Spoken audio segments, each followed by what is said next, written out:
tragedy strikes, accidents happen. Be there when the calls come in. It's back-to-back episodes of Rescue 911, next on Discovery Health Channel.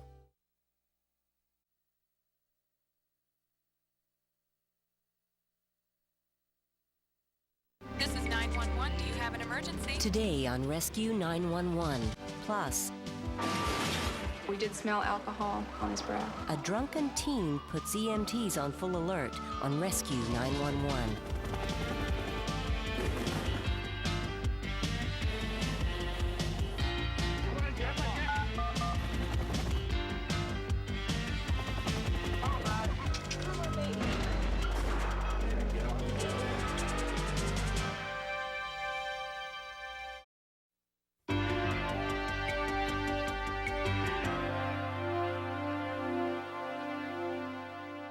Greatness can be measured in the ability to inspire others and touch their lives. But sadly, that inspiration sometimes arises out of tragedy.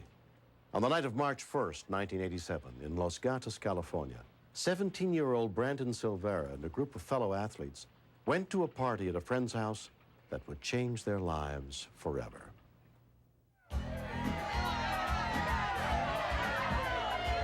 Everybody was having a really good time at the party.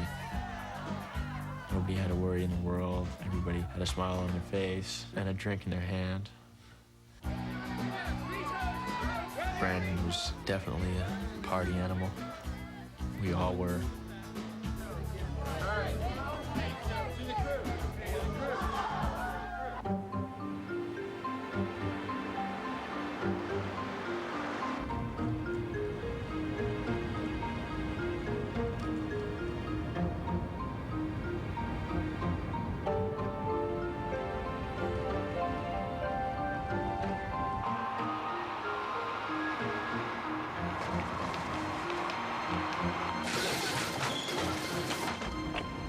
I remember waking up to Brandon's car touching a guardrail. It was quite a shock and really scared the hell out of us. Brandon drove each of his friends home. Jay Peart, who lived less than 5 miles from Brandon, was last. When Brandon dropped me off, we were very, very tired.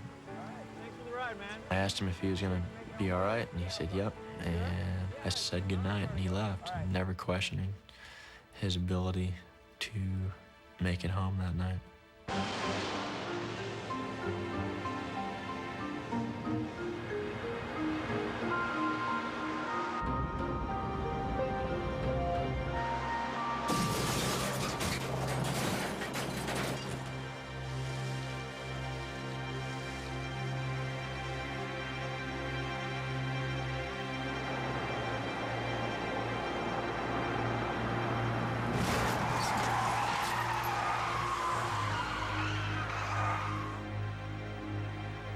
When we continue, I cried myself to sleep that night. I told my mother several times over and over, I don't want to go to my friend's funeral. I don't want to see one of my friends die.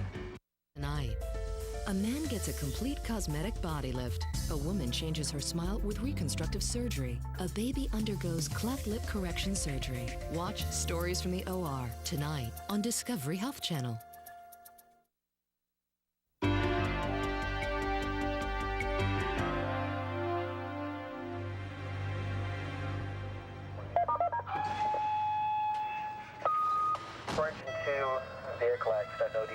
a neighbor heard the crash and called 911.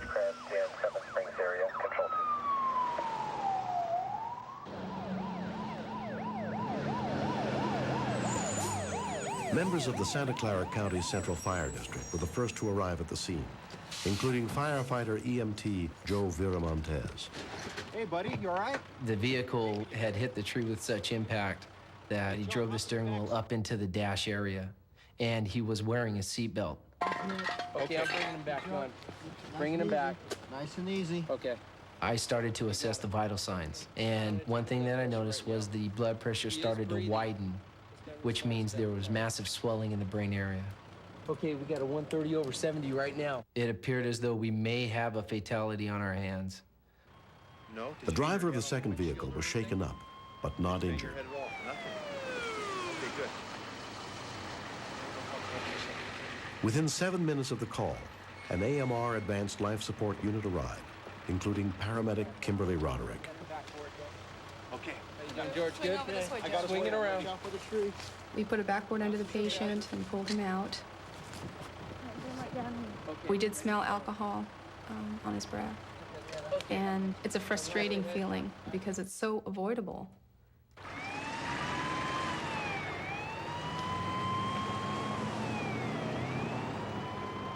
Brandon's friend Jay was on his way to his girlfriend's when he happened to pass the accident scene. As I came around the turn, I saw emergency vehicles everywhere. And as I got closer, I noticed the license plate on the car was one tough topaz. As much as I didn't want it to be, there's no question that that was Brandon's car. The victim had not been carrying any ID. Jay told the investigating officer, Sheriff's Deputy Bruce Rack, that he knew the driver of the car. He was highly agitated and very upset. I would be too if I saw the kind of damage that was involved in this accident. His first question to me was, is he dead? Can you get a hold of him? Yeah. Your contact info with you. Okay. He instructed me at that point to go home and call Brandon's parents. Making that call was probably the hardest thing that I'd ever done. Hello? Jay, what is it? As a parent, the midnight phone call is something that we always dread. Oh, God. And he said he was in an accident. And it was just the most frightening words that we've ever heard. They've taken him to San Jose Medical Center. It started sinking in really, really hard, and I cried myself to sleep that night. I told my mother several times over and over, I don't want to go to my friend's funeral. I don't want to see one of my friends die. Brandon was admitted to San Jose Medical Center under the care of Dr. James Hinsdale, the director of the trauma unit. Hello, what happened here? As soon as we saw him, we knew that this was a very severe head trauma. In many ways, one couldn't tell if he was even barely alive, except that we could get his pulse and blood pressure.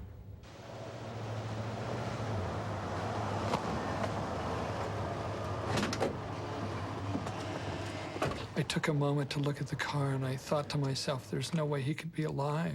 The car was just devastated. You take his driver too. Young people especially don't seem to understand that even the slightest amount of alcohol in their bloodstream can impair their driving ability. And it can be devastating not only to the person who's driving the car, but to their entire family as well. Mr. and Mrs. Silvera, my name's Dr. Hinsdale. When Brandon's parents, Tony and Shirley Silvera, arrived at the hospital, they were informed of his condition by Dr. Hinsdale.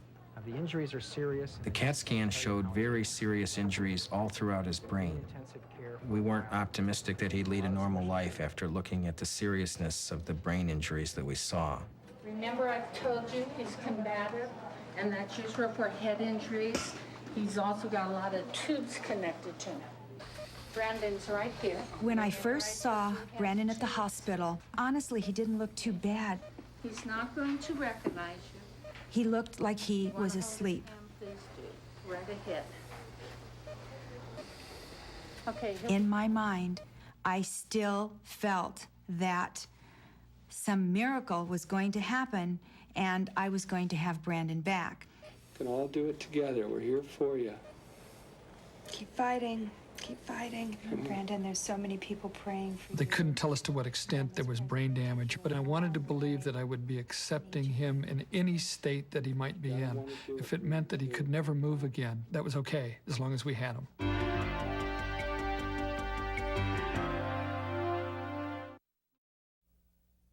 Tonight, follow the true stories of men living with a condition which causes daily emotional pain, embarrassment, and degradation. Don't miss Men with Breasts. Tonight on Discovery Health Channel. Follow unsung heroes saving lives and witness courage and compassion in action. Okay, I'll be in the back. I'm gonna be in the back of the ambulance waiting for you. Paramedics, next on Discovery Health Channel.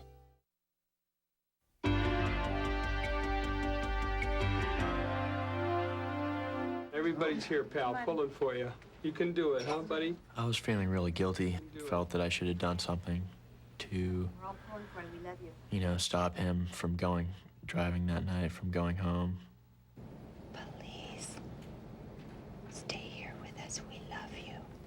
Brandon would be lying there with his eyes open, but yet there didn't seem to be any response. Mom needs you. I love you. It was so painful. It made me sick to my stomach. After 10 weeks in the hospital with little or no improvement, Brandon was transferred to the Greenery Rehabilitation Center, where he was treated by a team of therapists, including Dennis Gallegos. When Brandon came into the facility, he wasn't doing anything. He was laying in bed with his eyes open, and that was it. But there was the feeling that we had someone who had some good potential. This is an initial admission video on Brandon Silveria. He had to relearn every single thing he knew how to do. He just didn't have to learn how to walk. He had to learn how to swallow again so that he could eat food. He had to learn how to think again because his memory was impaired. As at the hospital, Brandon's friends and family visited him every day, even though he was not able to speak. You're not stretching, you're pushing back. Bend forward. On this one particular day, they were eating French fries and hamburgers, and they had milkshakes, and they were all laughing and having a great time. And so we walked over and I said hi, and they said, "Brandon, what do you say?" And Brandon said,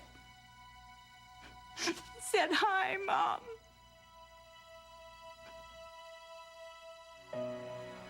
Good afternoon. My name is, if you don't know, Brandon Silveria, and I would like to thank you for the opportunity to speak to you today. It took 2 years for Brandon to progress far enough to be able to return home. Today, he talks to high school students about the dangers of drinking and driving. I really hope that people can understand and hopefully are able to learn from me or what I've been through. I have the world at my fingertips. I had a job, a car, and a girlfriend. Then within seconds, it all changed forever. It all changed because of some stupid choices I made. Brandon is very aware of his speech, and it's a constant aggravation for him. He said people look at him strange, and that's hurtful. It's hurtful to me. I want so desperately for him to be able to get his speech under control because he would like to do that, but I'm happy that he can even talk. So please clearly understand one thing, and that's that you have to take responsibility for the choices you make. Brandon Silveria is a hero because he struggled, he fought, he regained control over his life. We'll force you to make wrong He doesn't have fame, he doesn't have fortune, he's just got a lot of guts. He has really overcome so many things, and every day I am so grateful that he's with us and he's still alive. Good going, all right, give me a kiss. I get much nourishment from this meal. I want Brandon to know that I love him and I admire him for the incredible amount of drive and work that he's done to make his recovery. I'll always have time for him. When I look at Brandon today, I see a jewel, and I am so proud of him. He's a good kid. I love him a great deal. With the family that I have behind me, pushing me always to keep going, someday I might be so high up there you might never believe that it really is me up there.